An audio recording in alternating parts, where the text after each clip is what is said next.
नमस्कार, मैं हूं नेहा तिवारी सिंह और आप देख रहे हैं अध्यात्म। सावन का महीना शुरू हो चुका है और सावन का महीना शिव जी का प्रिय महीना है। ऐसे में सावन के सोमवार के व्रत की जब बात आती है तो हम सब बहुत ज़्यादा सोचने लगते हैं कि कैसे किया जाए, क्या किया जाए, कहीं कोई गलती ना हो जाए। इसीलिए आज हमने ये एपिसोड आपके लिए बनाया है। व्रत क्या है, शिव जी के लिए व्रत क्यों करना चाहिए, व्रत का अर्थ क्या है, व्रत करने से क्या फल मिलता है, ये सारी बातें हम कहीं ना कहीं पढ़ते रहते हैं। लेकिन एक बहुत ही अलग एंगल से हमने समझने की कोशिश की है इस एपिसोड में कि व्रत रखने का अर्थ क्या होता है, इसका महत्व क्या है और किस तरह से इसे रखना चाहिए। आइए देखते हैं। सावन के महीने की रौनक अलग ही होती है। सावन के झूले, मेहंदी, गीत और हरी चूड़ियों के साथ श्रृंगार और घेवर की मिठास, ये सब मिलकर सावन को खास बना देते हैं। और उससे भी ज्यादा खास होती है इस पावन महीने में शिव की साधना। सावन के सोमवार का अपना ही महत्व है। सावन शिव का प्रिय महीना है तो सोमवार उनकी पूजा का खास दिन है। सावन के सभी सोमवारों के व्रत करने से चित्त शुद्ध हो जाता है, मन में पवित्रता आती है और आत्मबल बढ़ता है। व्रत करने का मतलब भगवान को खुश करना नहीं है, बल्कि अपने अंदर की सहनशीलता और शक्ति का भान होना है।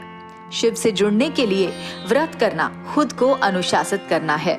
सुबह जल्दी उठकर नहा लें और उसके बाद घर में या किसी पास के मंदिर जाकर शिव जी का जल से अभिषेक करें और प्रार्थना करें कि आपका मानसिक और शारीरिक बल बढ़े।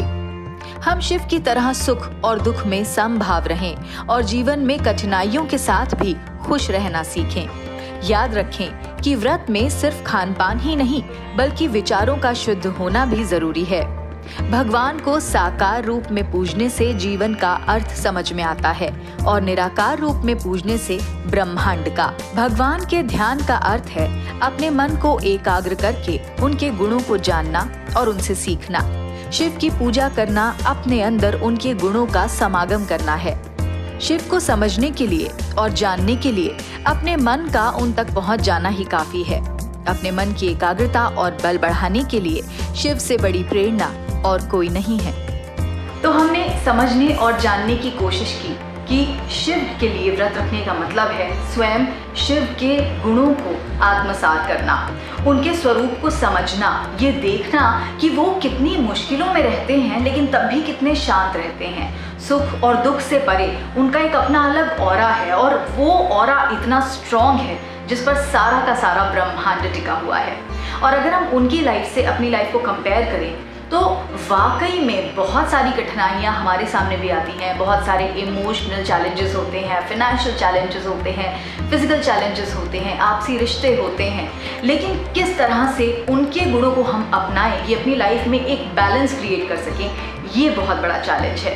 इस एपिसोड के जरिए हमने इसी को समझने की कोशिश की है। आगे भी आपके लिए इसी तरह के एपिसोड्स लेकर आते रहेंगे। मुझे दीजिए इजाज़त। नमस्कार।